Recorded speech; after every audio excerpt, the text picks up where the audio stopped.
when you set up knee blocks, they're very much misused, perhaps misplaced, and often misadjusted. And the first thing which I do when I set up a pair of knee blocks is not set up the knee blocks, because the first thing that you've got to do is make sure that the seat's set up right, that you've got your seat depth right, that you've checked the pelvis, that the pelvis is supported, that your seat base is essentially correct. Then look at your footrests, making sure that you've got your footrests in a line, that you've got the degree of abduction that you're going to want to achieve when you put your knee blocks in, and that your foot plates are in thereabouts the right sort of position, laterally and front to back as well, that you're not ending up with your legs out forwards, or that you're not going to sort of create an external, or for that matter an internal rotation when you do set up your knee blocks. Then loosen off the bolts on the top of the knee block, loosen off all 4 bolts that you've got in there. 2 black ones do the depth adjustment, 2 silver ones do the angle adjustment, and then essentially put them into the chair with the person sitting there, and then look at the position and just very loosely offer up each cup to the knee.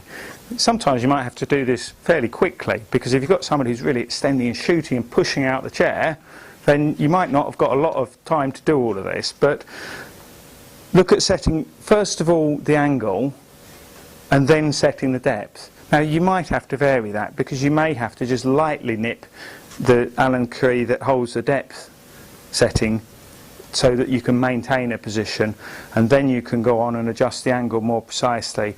But do one, tighten it up a little bit, look at the position, talk to the therapist, check the alignment, take a step back. It's always good if you've got another pair of eyes, because you might be on your knees adjusting the brackets, and it's good if somebody else is walking around the seat and looking at the alignment and seeing where you're getting support and where you're not, and then tighten them up again, then go back, tighten up the 2 depth setting screws a little bit, then go back, tighten up the middle screws a little bit, and just do it in stages, and be very prepared that if you've got an asymmetry, one leg forward on one side and back on the other, and that's a postural deformity, then you may well want to have a gap on the short side, or even just take that knee cup off and just have just a medial pad. So that's the other alternative. But set it up loose, middle bolts for angle, then do the depth, but then go back and tighten up the middle bolts.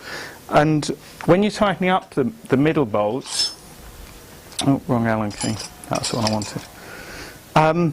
Then the 2 middle bolts, you can tighten up as much as you can possibly tighten up.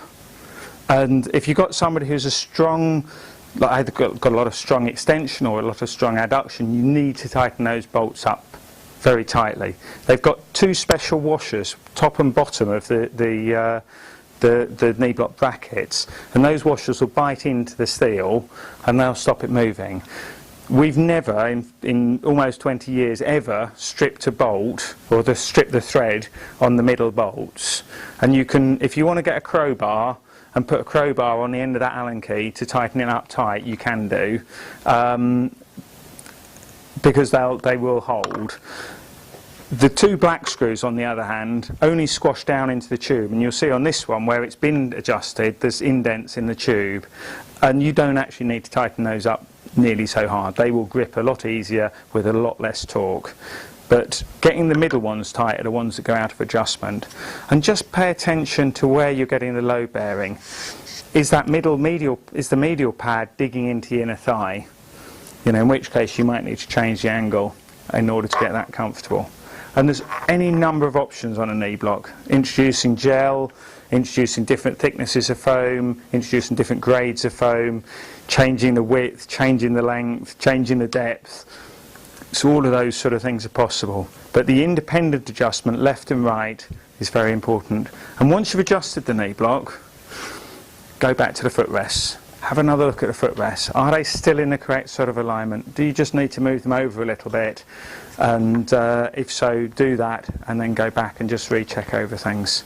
They sound like simple steps, but they make such a difference to getting your feet aligned correctly, make such a difference how the knee block's going to work and how effective it'll be in the longer term.